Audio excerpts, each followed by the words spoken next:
Президенттик шайлоонун үгүт иштери 15 декабрда башталат. Муну менен катар талапкерлигин артка кайтарып алгандар дагы болууда. Барган сайын башында шайлоого катышуу ниетин билдирген талапкерлердин саны 63 болсо, азайып бүгүнкү күнү 12 талапкер арызын артка кайтарып алды. Жалпы 47 талапкердин тизмеси турат. Ошол 15 декабрдан баштап 9 январь 2021 9 январь эртең саат 8ге чейин шайлоо алдындагы үгүт иштерин жүргүзгөнгө акылуу. Президенттик шайлоонун түйшүгү эми башталат. Абал башта атын чыгарып алгандарды сыноо убагы келе жатат. Шайлоонун күрөсүн төгүү 30 000 кол топтоо милдети турат. Жалпы талапкерлер 14 декабрга чейин бардык талаптарды аткарып бүтүшү керек.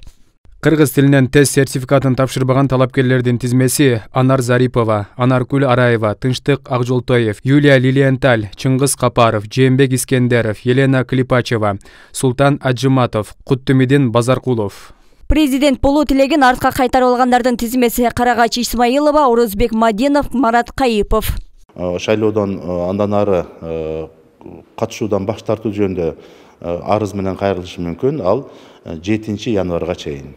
Булардын ичинен талапкерлигинен баш тарткан Марат Кайыпов ага себеп катары Кыргыз элинин басымдуусу Садыр Жапаровду колдоп жатканын, өзү дагы колдоорун айтып талапкерлигин артка чакыртып алган. Мындан улам мурдагы юстиция министри Конституциянын жаңы долбоору менен алек болууну туура көргөн. Мен дагы өзүмүн талапкерлигимди алып атканым себебим ошол Садыр Нуркожоевич Жапаровду колдогондуктан.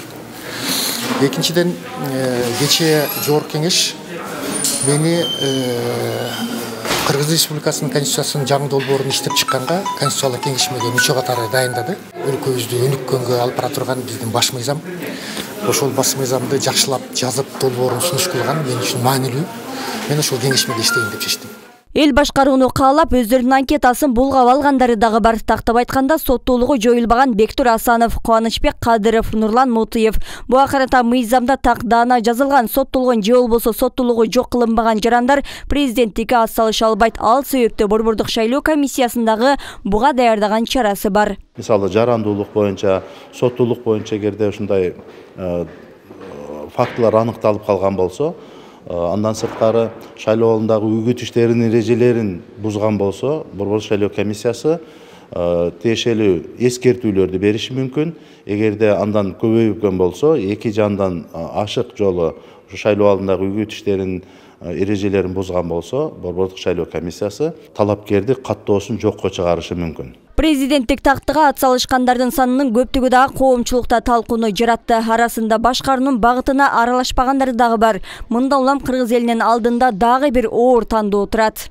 Бир жакшы элдин көйгөйүн чечкен, ички сырткы саясатты өзүнүн нугунда алып барган, элдин алкоосуна татыган бир президентке жетише албай атабыз да.